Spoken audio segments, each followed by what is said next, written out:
Hello, and welcome to Rob from the Internet Talks About Beer, a show where we discuss different styles of beer, beer history, beer flavor profiles. We give shout outs to breweries we think make exceptional beer, and we talk about whatever else happens to come up during the course of the conversation. I'm Rob from the Internet. Let's talk about beer. All right, so joining me today is Zach Vestal. Zach, if you would, tell me a little bit about yourself, how you got into craft beer, and what you do when you're not talking to people like me about craft beer. Sure. Yeah, thanks for having me, Rob. I'm here in Portland, Oregon. I have a place called Portland Ubrew and Unicorn Brewing. It's a multi-part, all things beer operation. We have a homebrew shop. We have a nano brewery. I think we're still nano. We're going to do about 300 barrels a year.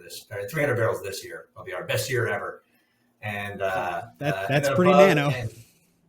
Yeah. And then a pub and a new brew operation where folks can come and make their own beer with us too. Nice. So how I got into craft beer was a long time ago. I was 18 and couldn't legally buy beer here because I'm not in Canada. And there was a homebrewing club at the college I went to here in Portland. And we went and watched what they were doing one day, and I was mesmerized. Went down to what was then the only homebrew shop in town. They gave me Charlie Papazian's Complete Joy of Homebrewing, a book that's got over 1 million copies sold over its time. And I was pretty instantly in love. We made I'm sure, terrible all-extract amber ale in 1991. We were trying to replicate Full Sail Amber, which, my first sip of that after, growing up and parents were drinking, Bud Miller and Coors. And if somebody found Heineken or something, that was like, really interesting beer. So yeah, I was pretty instantly hooked, homebrewed off and on for a couple of decades, and made a career change almost 4 years ago now. And took over here at Portland Ubrew and Unicorn Brewing. I didn't start the business. I acquired it from its original owners. I was one of their first customers when they opened. So, yeah, we make beer, we talk about beer, we drink beer. That's how I found you. I mean, that sounds like you're living your best life, if you ask me. If we come out this pandemic thing on the other side, and we still get to talk beer, drink beer, make beer, then absolutely, for sure. Yep, for sure. Awesome. Well, today we are going to be talking about Czech dark lager. So, for those who aren't familiar, it's a lager like any other lager, except it's, get this, dark. Yeah, and Czech. Right, and Czech. I mean, for people who don't know, Czechoslovakia produces primarily lagers in their country. 90% of all beer they make are lagers. Yeah. And believe it or not, there has continuously been an operating brewery of some sort in the Czech Republic since the 12th century. Yeah. So 90%, that's all? I thought it was higher than that. I didn't know they made 10% of their, because they make a lot of beer. They do make a lot of beer. Of it was theirs. Yeah, well, I think that number is fairly recent because, just like every place, places are having smaller breweries pop up and make all different styles and things like that. So, IPAs are there too. Yeah, I'm sure there's probably an IPA. There's probably some beer nerd in the Czech Republic sitting there drinking a hazy IPA, going There is. All right, so I am going to be drinking Czechvar Dark. For those who don't know, Czechvar is actually the original brewery that had a beer called Budweiser, but in North America, it's called Czechvar because in 1876, Anheuser-Busch started selling a beer called Budweiser, and it sparked a legal battle that ran basically until the 1990s, when they finally decided that fine, in North America we'll call it Czechvar, and in every place else in the world we'll call it Budweiser. But I can't pronounce it the way the Czechs do. They have, it's like Budvar or something or other. But yeah, it's pretty humorous, at least to my beer nerd humor. So, but yeah, that's what I'm having. What are you going to be having today? So, I got two things here in front of me. One is also, I was looking for the beer you have, the Czechvar Dark, or some sort of exemplary, maybe not gold standard, but sort of, a textbook example of the style. Because believe it or not, there's probably 8 or maybe 10 breweries here in Portland that make a version of a Czech style dark lager. Nice. Obviously not Czech, but Czech style. So I've got one of those as well. I found this at a fantastic bottle shop here in Portland called John's Marketplace, a place with, 1,000 different bottles or something, and whole different regions. I don't know how you say that. I've looked it up online, and it's from one of those breweries in the Czech Republic that claims to have been in operation since the Middle Ages. Since forever, yeah. Yeah. Also, like a lot of beers from Europe, I want to give the brewery the benefit of the doubt and say that a fair amount of what I'm tasting is the result of it just not traveling so well. I'm sure in a sunny beer garden in the Czech Republic, this would taste a little better than what I'm getting right now. But anyway, I've got another example too. So you have Czech 1, 2, Czech 1, 2. I did, and this one.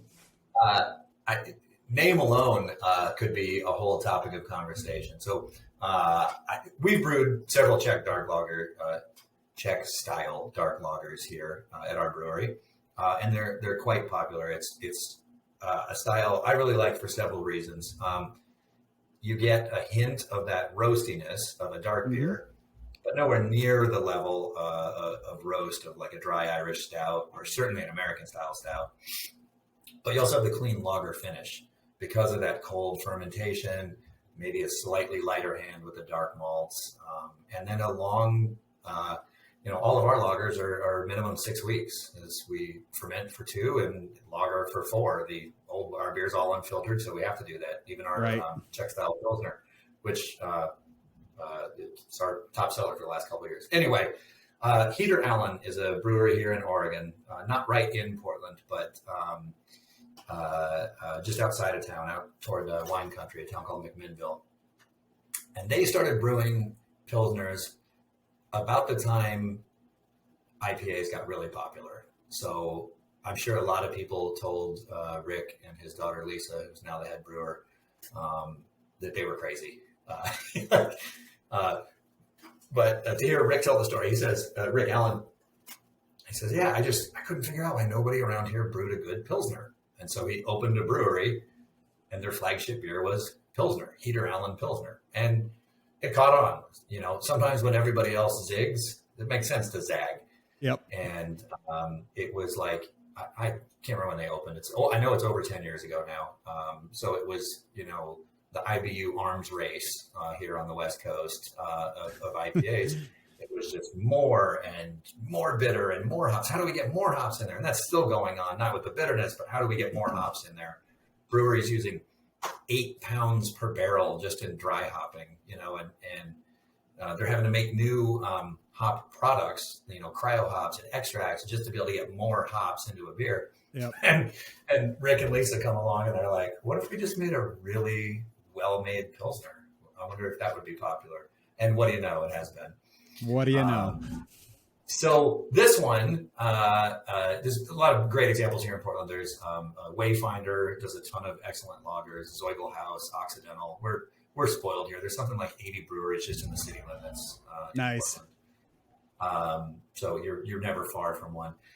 This one, I got it because back here it says, I don't know if my camera's on mirror or not to you, Rob, but no, it says Czech style black lager. Czech style black lager. But then over here on the front, Schwartz. Schwartz. Well, I mean, that's German for black. Right. So when people, because we put both on tap in our pub, when we put Schwartz beer up on the tap list, people either don't order it because they don't know how to say it or they don't know what it is, or they say, what the hell is a Schwartz beer? And so we explained to them, oh, in German, that just means black beer. So think of a black Pilsner, black lager. And then they go, oh, okay, I know what that is. We have had people taste our Czech style dark lager and say, yeah, it's good, but it really tastes more like a Schwartz beer. So I've been in these conversations with people like, so what's the difference between a Schwartz beer, a German style black lager, and a Czech style dark lager?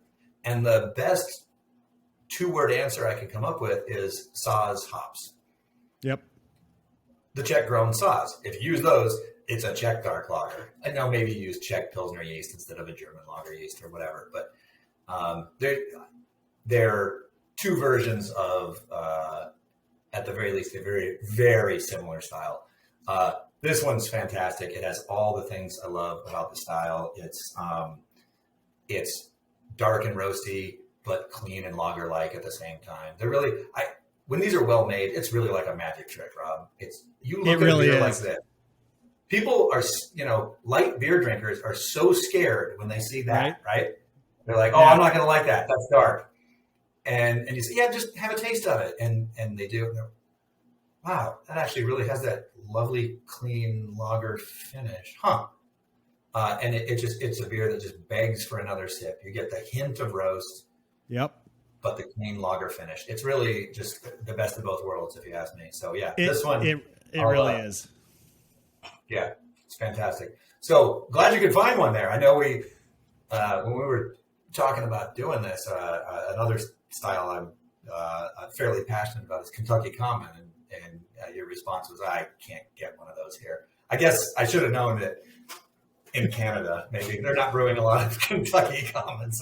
Yeah, well, and to be fair, Kentucky Common, I think, just got added to the BJCP. So, it's not a super well-known style outside of the United States, as far as I know. So, it'll make its way up here, especially as soon as the next version of the style guide is published and it's in there. Then all of a sudden it'll be like, oh yeah, you'll find it everywhere up here because you will, Yeah. So the thing I love about Czech dark lagers is the fact that it's a dark beer like any good porter or stout, but it is a super light beer. So you can sit on your patio when it's 90 degrees Fahrenheit, which, that's 40 degrees or so Celsius for my friends up here. And just drink them without having any of the heaviness that you get from porters and stouts. Now having said that, I'm the guy who sits on the porch when it's 90 degrees and I drink a barrel aged stout, but that's a whole nother story, but I do really enjoy, I do really enjoy these. They've got, just that nice, rich, dark, roast character. You'll get flavors that and aromas of like bread crust and toast and nuts. Sometimes you'll get some nutty flavors in there and maybe like, like this one kind of has like a toasty and almost like cola scent to it. So, it's really nice. I noticed one of the words you didn't say is chocolate, which people use to describe dark beers all the time. Which, right. To me, it's because of that dry finish that lager yeasts are so good at helping you create. You got that low final gravity. You don't leave that residual sweetness. Also, this one's 4.8% or something, so you don't have the perceived sweetness of the alcohol. So you keep it nice and dry, and you don't get that sweet, syrupy, malty, almost cloying quality that you can in a porter or a stout. Right.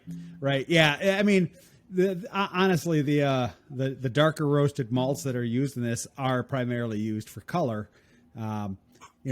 very, very, very little bit of the flavor comes through, and a little bit of the aroma, which is why you don't get that chocolatey like you do with a stout or a porter. I mean, you know, yeah, I get, like I said, I get nuts and toast and you know, for flavor wise, you know, it's like any good lager or pilsner, it's really a simple flavor, but it's complex, you know, in a weird juxtaposition of a simple beer that's got a complex flavor profile. It's really nice. You know, a little bit of caramel, a little bit of toasted bread in there, kind of biscuity. You know, I don't get any chocolate off of this one. You might off of some other ones. So, but no, this one either. And you know, that's what I love about this style and lagers in general. You know, when people, particularly IPA drinkers, dismiss all lagers as being, you know, simple or one-dimensional, I just couldn't disagree more. They are complex. There are layers. There is nuance and subtlety in there, but all of the things you just mentioned, you know, you have a good Helles, and they'll say, oh, I get like sweet bread or honey or cracker, or those things are all there. You might have to look a little harder in a 4% straw colored beer with a white top on it. But you know, the macros in this country, you know, Bud Miller and Coors, just for years have destroyed people's expectations of what lagers really can be. They really have. You know, even though we're a nano brewery and brewing beers that take 6 weeks at our scale is well, it's a labor of love, is what it is. But it's crazy, is what it is. Thank you. But it's what we love, and what our Pilsner is our top seller in our pub, yeah, just because it takes 6 weeks in a tank, you don't get to charge $8 or $9 a pint for it. Right. Unfortunately. Yeah. People will pay that for, you know, a 12% quad IPA flavored with candy or whatever. But you anyway, could have just stopped at quad. You could have stopped at quad and left off that IPA nonsense. That's a style for another show. That's But, well, I've done 3. I think I've done 3 episodes on Belgian quads already, because it's a really popular style with people who are really into beer. You know, because it's another one of those that's really complex. You know, right. And it's got the added benefit that if you drink a couple of them, it'll knock you on your ass if you're a lightweight. I was going to say, do those episodes run longer or shorter? You know, they tend to run longer because we, you know, you get a couple beers in here that are in the 8, 9, 10% range, and you start getting a whole lot more loose lips than you do with a 4 and a 5% beer. Yeah, we have a few new topics.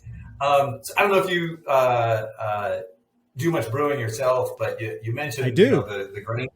Fantastic. So you probably know the grains that are used in these Schwartz beers and Czech dark lagers. The ones that you mentioned, they're, you know, more for color than for a roasty flavor quality.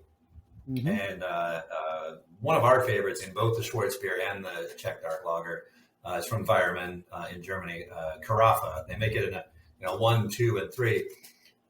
And for folks who don't know, it's basically a dehusked malted barley. So you're still getting the starch and the enzymes, and it's roasted dark, but without that husk, you don't get the tannins, and you don't get some of those stronger, what people think of, you know, as a really roasty quality.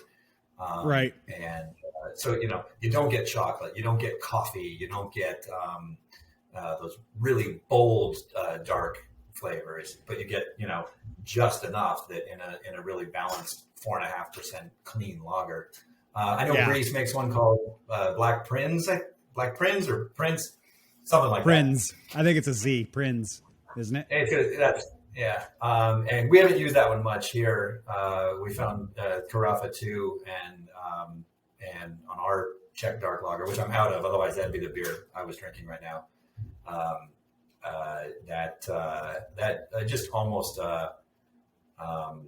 and it's not a secret because we tell everybody, but man, what a fantastic trick. Like, we're not doing triple decoctions and 8-hour boils to get color the way maybe a few hundred years ago some of these beers were made. But right, man, just the right amount of carafa in an otherwise almost Pilsner grain bill.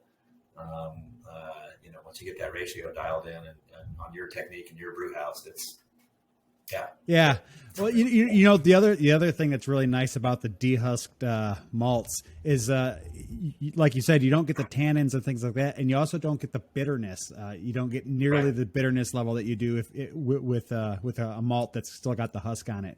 So if you're looking for something that you want to have a clean and fairly like a sweet and clean dry finish, that's what you're going to want to use. I mean, I'm looking at their description on the can here of this Heater Allen. It says this is our take on the Bohemian black lager. So I guess there's the explanation of is it German or is it Czech? It's Bohemian. So at one time that was both, right? Yeah. This is our take on the Bohemian black lager. Schwartz is malt forward and roasty, but crisp and refreshing and never bitter. So there you go. People think of hops as being the source of bitterness, but like you just said, those dark roasty malts absolutely impart bitterness, even if it doesn't show up in your IBU calculation. Yeah. Well, and I mean, Czech lager, like most of your German lagers, the hops that are used are strictly there to balance out the sweetness from the malts. So they're not there for a bittering agent like you think of it for like IPAs and things like that. It's literally just to help balance out everything. I mean, ours is, a small bit of Magnum at the beginning of the boil. And then if we're going Czech, it's a good whack of Saaz at the end. If we're going German, it's Hallertauer or Tet at the end, and then maybe change the yeast. But yeah. I have to admit, Saaz is one of my favorite hops to use when I brew. I throw it in things where it doesn't belong just because I like it that much. People either love it or hate it. We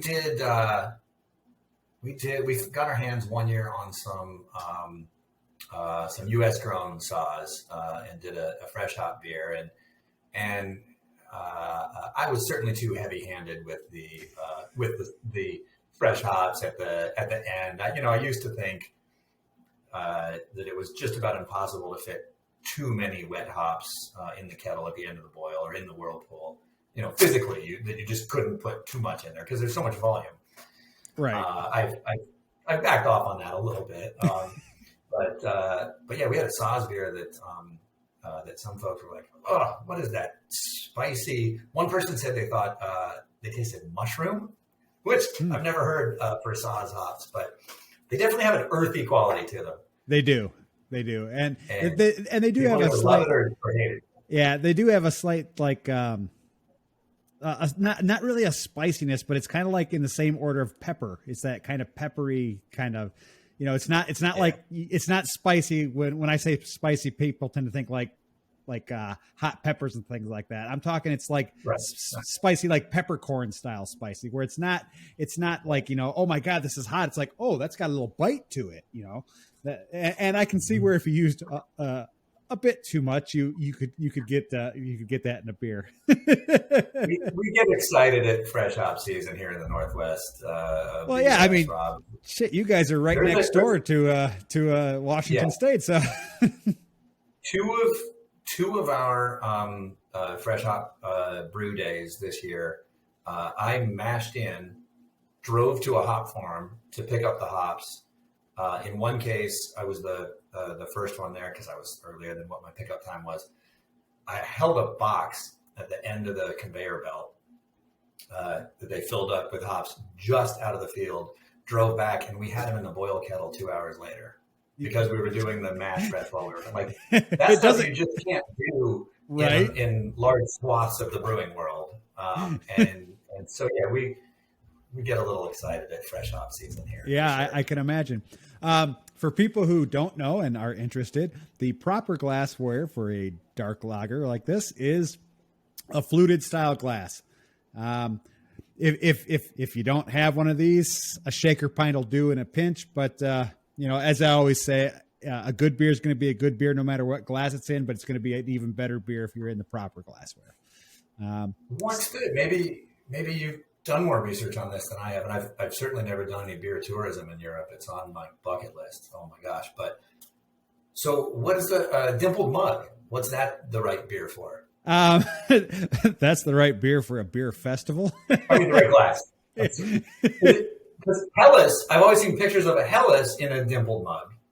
Yeah, I mean, the dimpled mug, because the dimples go into the glass on a traditional style, there's actually bumps inside the glass. It helps release the flavor. Whereas, standard lager glasses are small so that they concentrate the flavor. Whereas if you do have the dimples that are on the inside of the glass, if it's not a smooth inside, like a lot of the ones you'll get here in the States where it's got dimples, but they don't go all the way in.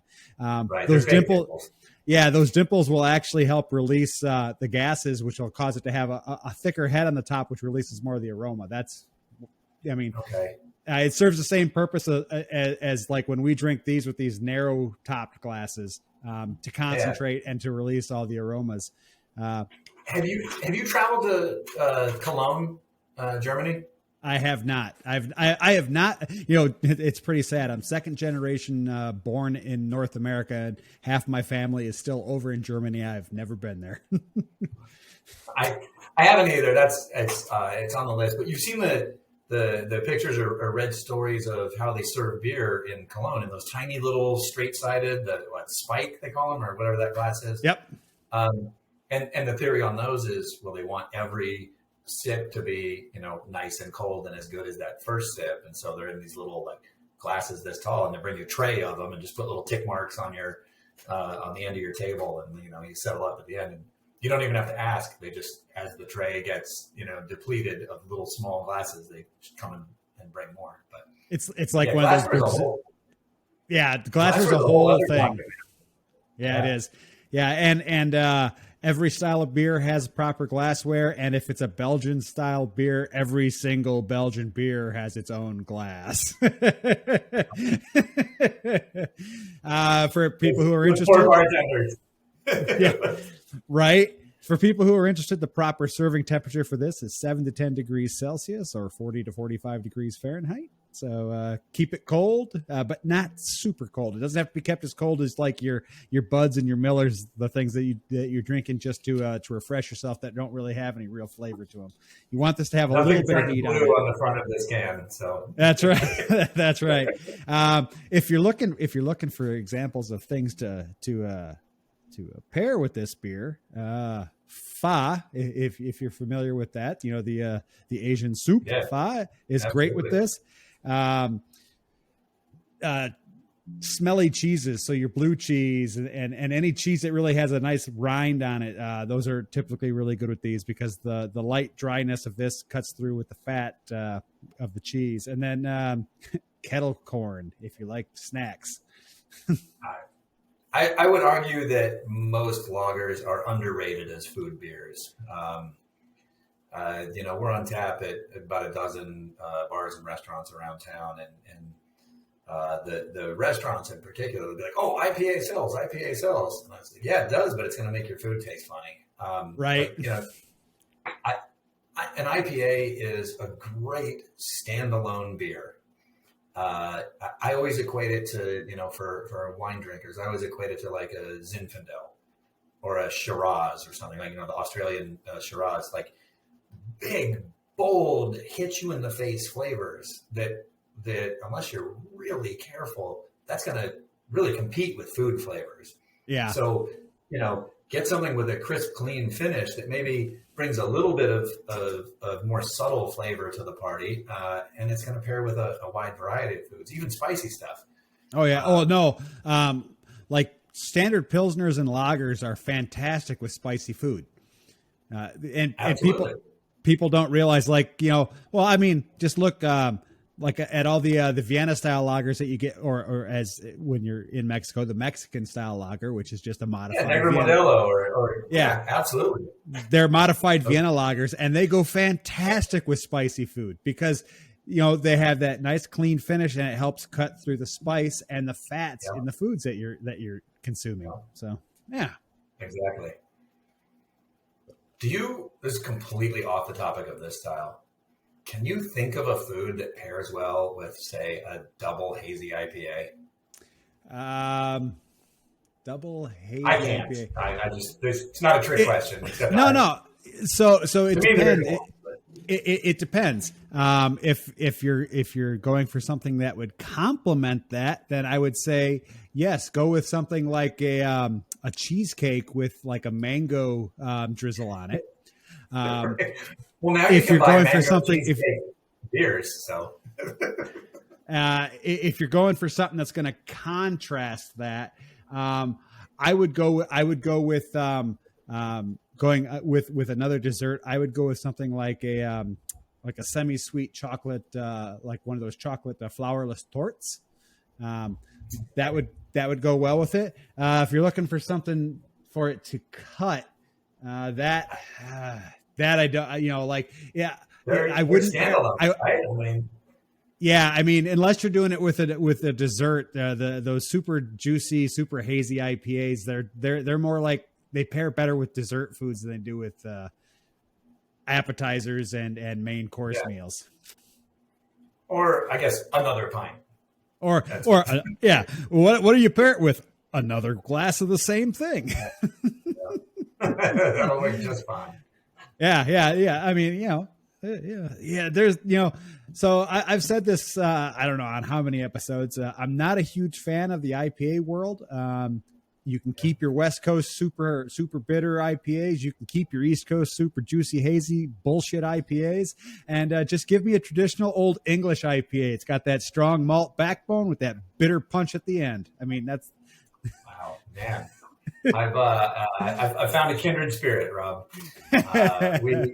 We at this moment have on tap in our pub upstairs, of course, hazy IPA, and because you have to. A fairly old school, though it's more like 70 IBU. It's not a complete palate wrecker.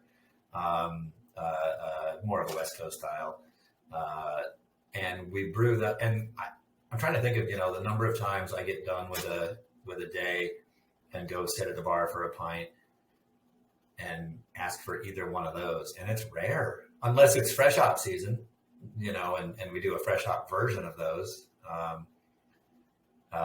But yeah, at the end of it's not what I look for either. At the end of a long day, I want something crisp and refreshing, and certainly as I've gotten older, something lower alcohol. I'd rather have 2 pints of a 4.5% beer than one of a 8%. Personally, but anyway. Now, IPAs pay the bills, Rob. That's why people make them. There are people who are passionate about it. Don't get me wrong; it's not all business. Heard somebody say recently, it was Jeff Allworth. He's a beer writer here in Portland. He had a blog post or some piece of his writing one day. He said, a hoppy saison is an absolutely delicious beer when it's done well. But if you call a beer a saison, so many people will tell you that it's just not commercially viable. Like there's a segment of the beer buying population, beer geeks, I guess, who will seek out saisons. But this vast majority of the craft beer drinking population, at least around here, really don't love saisons. And he said, he thought they were, misunderstood from early Pacific Northwest interpretations of Belgian and French beers. And, like all the people thought they didn't like Belgian style beers. Well, no, they didn't like our versions of Belgian style beers. Right. From, 10 or 15 years ago until some breweries got, I'll say, better at it. But his hypothesis, only, partially tongue in cheek, was if we just called it Farmhouse IPA, it would sell. Like, yes, it would. People would then go, because that makes sense to people. Like, okay, farmhouse, so it's going to be a little funky or have a really expressive yeast. There's the saison part, right? And then you say IPA, and people know that means, okay, hop forward or prominent hop flavor and aroma profile. Right. And then in their head, that makes sense. And then we talk about this in our pub all the time, my other brewer and I and customers. Like I said, when we put Schwarzbier up on the tap list, a lot of people don't know what that means. If we put black lager or dark lager up on the tap list, they go, oh, like in my mind, I know what that is. Wayfinder Brewing is here in Portland, and I think we're the first, maybe somebody else did it, to make a beer called Cold IPA. And they took a fair amount of grief on social media. They're like, you're just renaming something. But to them, it's about calling the beer what the customer knows to expect, as opposed to what it is. Like we're so traditional in our brewing. Like if we do a beer that we condition on rum-soaked oak barrel staves for a while, we don't call it barrel-aged, because to me, that's dishonest. This beer never went in a barrel. It's going to taste a little like a beer that went in a rum barrel and was aged. It's going to have those caramel notes and those vanillins and all that. Right. But I never feel like I can lie to the beer drinking consumer like that. But I don't think calling a beer Cold IPA is a lie at all. It's brewed like an IPA, but it's fermented with their lager yeast a little warmer, like 60 degrees or low 60s or something. They did another one called Black Pilsner, and there was I heard all these people say, well, that's just a Schwarzbier. They're just renaming stuff that's already been in existence for 100 years or more, or whatever, hundreds of years. Right. And they say, yeah, but if you call it Black Pilsner, people know what it is. They know what they're getting. They're like, oh, that makes sense to me. It's going to have a clean, crisp Pilsner finish, but it's going to look like this. Like I know what that is in my head without having to, Google, what's a Schwarzbier or whatever. Right. So yeah. I see both sides of that one. I can see both sides of that as well. I would be more inclined to call it a Schwarzbier and then in parentheses put black lager or something like that. There you go. But yeah, no, I totally see where they're coming from. I mean, I don't think that would be, them trying to rename things. I think it's them just trying to make it easier for their customers to buy more beer. Yeah, I agree. And they're doing a fine job of that too. Yeah. Hey man, we have been talking for about 40 minutes now, so I think it's the time where I should say this is the end of the show. All right. If people happen to be in your neck of the woods, where can they find you? Yeah, we're in Southeast Portland in the Moreland neighborhood, right by Selwood. You can find us online at portlandubrew.com. And then we're also on Twitter and Instagram, alternately as Portland Ubrew, but also Unicorn Brewing. There you go. Cool. If you've watched this far into the video and you've enjoyed it, please click like. If you're feeling kind, subscribe and click. Oh, look at there, shameless self promotion. You need to send me one of those glasses, right? Absolutely. But yeah, so if you like, yeah. Did you in your home brewing? Have you gotten into lagers, Rob? I have not attempted a lager yet. I have all the equipment. I have a glycol chiller. I have jacketed fermenters and everything. It's just I'm not that patient.